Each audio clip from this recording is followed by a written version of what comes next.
سوال: فجر کے وقت کتنی رکعت نماز پڑھی جاتی ہے؟ جواب: کل 4 رکعت، پہلے 2 رکعت سنت مؤکدہ، پھر 2 رکعت فرض۔ سوال: 2 رکعت سنت کی نیت کس طرح کی جائے گی؟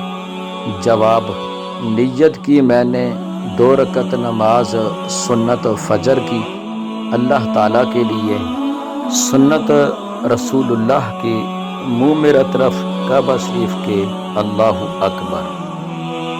سوال: 2 رکعت فرض کی نیت کس طرح کی جائے گی؟ جواب: نیت کی میں نے 2 رکعت نماز فرض فجر کی اللہ تعالیٰ کے لیے، مقتدی اتنا اور کہے پیچھے اس امام کے، منہ میرا طرف کعبہ شریف کے اللہ اکبر۔ نیت سے مراد دل میں پکا ارادہ کرنا ہے، خیال کافی نہیں جب تک ارادہ نہ ہو۔